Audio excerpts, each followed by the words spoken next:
Nah, oke, aku mau ngobrol mengenai apa ya? Pengujian sediaan gitu ya. Jadi kalau misalnya kita lihat gitu, kacamata aku kayak kalau aku pakai kacamata tuh mata aku tuh turun gitu. Kok bisa ya? Tuh.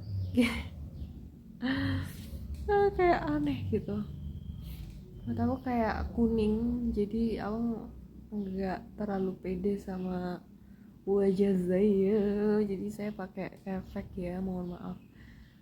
Aku mau ngobrol mengenai pengujian ya. Jadi sediaan itu kayak body lotion, obat-obatan ya, salep dalam bentuk krim, apa namanya, pasta, terus gel. Itu ada banyak hal yang eh, harus kita uji. Jadi di farmasi itu ada yang namanya uji organoleptis. Ada banyak pengujian sih sebenarnya kalau kita belajar. Nah, aku ingin sharing-sharing mengenai pengalaman aku dan ilmu aku waktu itu aku kuliah gitu ya. Organoleptis itu kayak pengujian dimana kamu nguji apa namanya, kayak salep yang kamu bikin, obat-obatan yang kamu bikin, ibaratnya kayak puyer, terus kapsul, tablet, ya kan, pil, ya kan, dan lain-lain. Itu bentuknya banyak banget bentuknya. Itu gutai, bla bla bla bla ya. Gutai itu tetes, bentuk tetes mata, tetes telinga itu. Nah, obat tetes itu namanya itu ya. Kayak gitu tuh perlu yang namanya pengujian.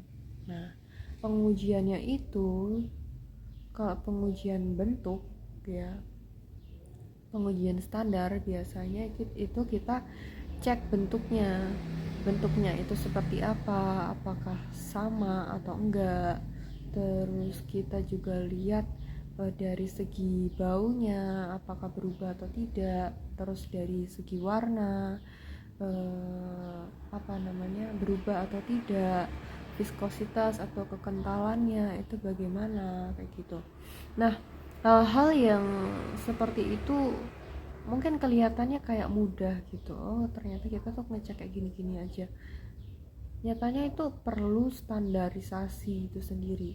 Jadi perlu ada standar eh, bahan baku pembanding ya, ibaratnya kayak gitu,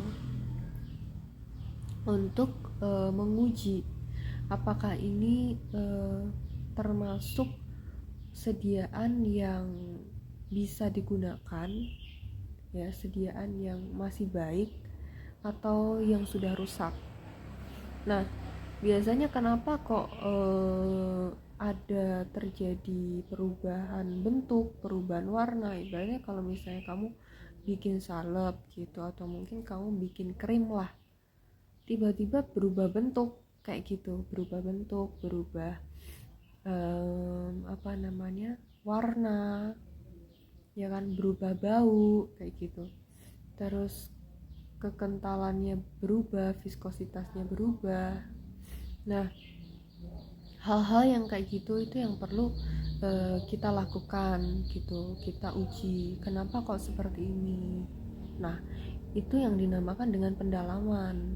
Kalau kita mencari tahu penyebab dari kegagalan ini gitu, ibaratnya kita gagal akan hal ini tuh ngapain, kayak gitu. Nah, jadi hal yang perlu kita ketahui saat kita membuat sediaan itu, apakah caranya sudah benar sesuai dengan standarisasi itu sendiri.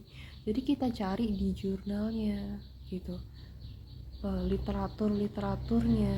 Kita harus sering banyak baca untuk bisa menguji apakah sediaan ini tuh sudah dianggap baik atau enggak, dianggap baik itu karena apa, seperti apa, dan lain-lain. Nah, itu yang mungkin paling ribetnya yang ada di farmaset kayak gitu. Di Kalau kita apa namanya buat suatu sediaan ya, mungkin paling ribetnya adalah itu. nguji ini gimana ya, kenapa kok gagal ya, gagalnya itu karena apa ya, kayak gitu.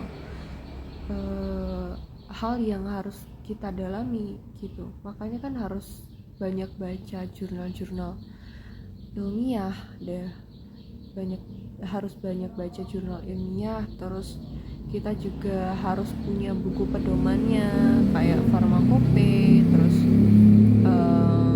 buku ISO, kalau itu untuk racikan obat ya misalnya, atau mungkin formularium kalau untuk sediaan segala macamnya itu pakai itu, kayak gitu. Terus karena kan untuk pendaftaran suatu hak merek dagang dan lain-lain itu kan harus dilaporkan ke BPOM ya, BPOM terkait, dan ada banyak step-stepnya nih kayak gitu. Jadi nggak hanya tentang pemberkasan dan lain, tapi kita juga harus mendalami tentang kenapa kok sedianya seperti ini, kayak gitu. Jadi ada beberapa tim-tim yang menghandle akan hal tersebut. So far ya sejauh ini aku ngerasa kayak itu challenging ya, sangat challengingnya kenapa sih challengingnya tuh kayak kita itu mengulik kenapa kok hal ini bisa terjadi dan membandingkan dengan berbagai macam sumber-sumber penelitian yang ada. Belum lagi kita buat gitu, mungkin kita buat dengan apa namanya ya, dengan tenaga manusia, kadangkala salah timbang ya kan, terjadi salah timbang, kadangkala terjadi kesalahan pemasukan bahan ya, cara pembuatannya itu salah, bisa merusak sediaan itu sendiri, atau mungkin sediaannya akhirnya nggak jadi dan buang-buang uang kayak gitu. Bukan buang uang ya, buang-buang produk ya, jadi bahan kimia itu sendiri. Nah, hal yang paling menarik itu dan menantang itu memang sih di situ. Makanya kayak tim research and development ya, tim R&D, terus tim QC, tim QA yang ada di industri itu menurut aku kayak cukup amazed, karena memang kita harus belajar juga dengan alat dan bahan baku yang mempunyai sifat atau karakteristik yang mungkin bisa pengiritasi gitu ya, mengiritasi kulit gitu kan, bisa menyebabkan apa namanya, mempunyai efek karsinogenik. Terus mungkin ada juga bahan-bahan yang apa ya, bisa membahayakan, bisa meledak gitu kan. Hal-hal yang kayak gitu yang apa ya, yang bisa kita pelajari lagi, karena itu hal-hal teknis, tentunya perlu pengalaman dan juga jam terbang juga untuk pengoperasionalannya, dan butuh ilmu juga, butuh sertifikasi juga. Jadi itu hal yang menurutku kayak it is mungkin bayarannya worth it karena hal tersebut ya. Jadi untuk merancang hal tersebut itu cukup tricky juga sih. Itu aja yang mungkin bisa aku share, dan gambaran-gambaran untuk mungkin kalian-kalian yang mau ambil di industri, karena mungkin ya memang gajinya cukup kompetitif dibanding dengan di klinis, walaupun ya punya tantangan tersendiri gitu. Itu aja sih. See you, bye bye.